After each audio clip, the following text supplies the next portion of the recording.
Alright guys, mapagpalang araw sa inyong lahat. Nandito na naman ang ating ka-road trip. May reaction video tayo ngayon tungkol dito sa isang siklista na may nanutok ng isang retired na pulis. Ang video na driver na bumunot at nanutok ng baril sa harap ng isang siklista. Nagtrending ang buong kasong maaaring harapin ng driver sangkot dito. At may lakas panloob na manutok sa isang siklista. At ito ay tandaan natin guys, sa mga siklista dyan, ito ang karapatan natin.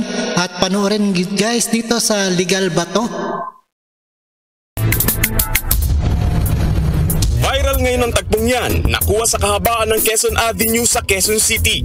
Ang bisikleta at sasakyan nagkagitgitan. Agad bumaba ang driver ng kotse at galit na kinumpronta ang siklista. Binatukan pa ng driver ang nakagitgitan at nangakmang bababa ng bike ang siklista.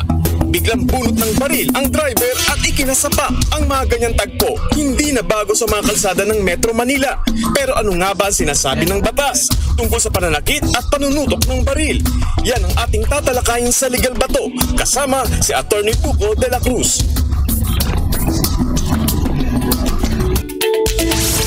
At para mas lalo pang himayan ang issue ito, makakasama natin live si Attorney Buko. Good morning, Attorney. Good morning, good morning. Buko, syempre paalalahanan muna natin yung mga kapatid natin. Medyo sensitive yung topic natin. Kaya gabayan po ninyo yung inyong mga anak. So Attorney, diretsong tanong na, yung ginawa ng driver na pananakit at pagtutok ng baril doon sa siklista, ano yung kaso na pwede niyang kaharapin dyan? Dalawa kasi yung kasong maaari niyang kaharapin.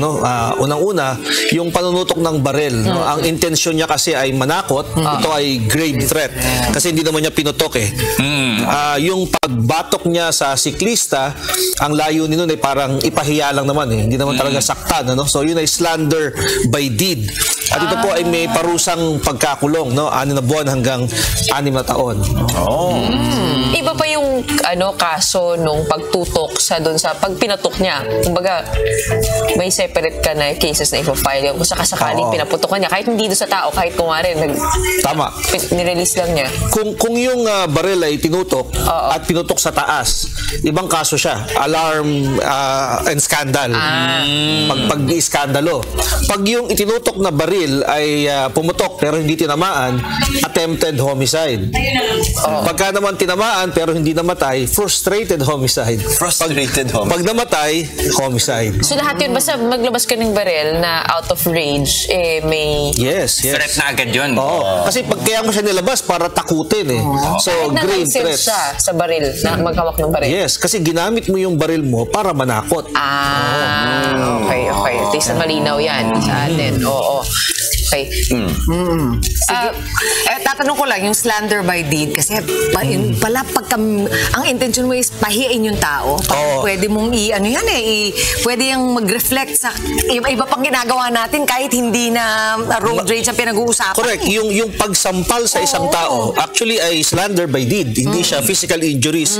Kasi ang layo nito, hindi naman manakit kung hindi parang it's a statement to humiliate eh. Kaya siya paninirang puri sa pamamagitan ng paggawa. Slander by deed. Kaya yan eh. Pero attorney, matanong ko lang kasi ang nababalitaan namin, nakipag-areglo daw itong siklista doon sa retiradong pulis sa presinto. Pag nakipag-areglo, pag may pinirmahan, ibig sabihin ba nun wala nang kasong pwedeng i-file? Pwede pa rin. Kasi tandaan natin na sa mga criminal cases sa Pilipinas, yung complainant talaga dito, gobyerno. Kaya ang title ng kaso sa atin, People of the Philippines versus yung pangalan ng akusado. So yung biktima, technically, ay testigo lamang ng gobyerno. So kahit takot siya at ayaw niya na magsampa ng kaso, pwede pa rin si Attorney Raymond Fortun. Pwede kahit sino na kayang patunayan yung krimen. Halimbawa, kung patay ang biktima, walang complainant. Hindi ibig sabihin, hindi na maitutuloy ang kaso. Kasi may medico-legal, merong pulis na nag-imbestiga. Dito, may nag-video eh. Oo. So kung magtitestigo yun, kaya niyang patunayan yung pangyayari based on the video. So ibig sabihin, attorney, sabi mo nga kanina, basta kayang patunayan. So kailangan ba testigo yung magsampa ng kaso kung halimbawa ayaw na nung siklista? Kailangan ba somebody na nandoon sa mismong insidente o pwedeng katulad nga nito, isang abogado, si Attorney Raymond Fortun? Technically, gobyerno ang nagsasampa ng kaso. Okay. Testigo lamang ang kailangan para patunayan yung offense. Okay. So kung pwedeng yung nag-video, pwede siyang maging testigo. Okay. Attorney, paano kung nagkataon na gun ban nangyari yung incident? May additional ba na kaso yung driver? Oo, kasi ibang offense, karagdagang parusa, karagdagang kaso, yung paglabag sa gun ban. Yung grave threats kasi hanggang 6 taon, di ba? Yung paglabag sa gun ban, ano yan 1 to 6 years din. Karagdagang parusa. Ito pa, may isa pa insidente dito, syempre kinuhaan ng video yung insidente. Ang kaso, hindi na makita ngayon ng video. Ang kwentong araw pinababa yung video. Paano ba dapat ang reaction natin dito legally? Hindi kasi dapat nagpapatakot, no? Kasi legal naman yung pagbi-video eh. Hindi ka pwedeng makasuhan, walang paglabag sa privacy rights dahil sa kalsada nangyari yung insidente. Public place. So walang. Alright guys, dapat may body cam tayo, importante bilang sa siklista at sa mga motorcycle para isang batayan yan, certification na ito ang nangyari talaga sa isang sa kalsada. Reasonable expectation of privacy. So hindi siya pwedeng takutin. Mali yun, no? Dapat panindigan niya na siya nag-video nun eh. Siya ang mag-authenticate ng video para magamit na ebidensya. Namuntikan pa to, mag-gunban nga. August 28 ang gunban hanggang November 29. Talaga naman. Ito, napag-usapan yung video, no?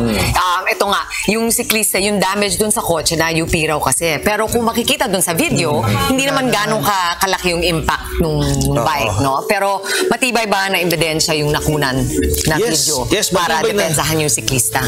Matibay na ebidensya kasi ang hinihingi sa kanya danyos para sa pag-UP, pero makikita sa video na hindi naman siya tumama doon sa kabilang side at wala namang nakitang UP.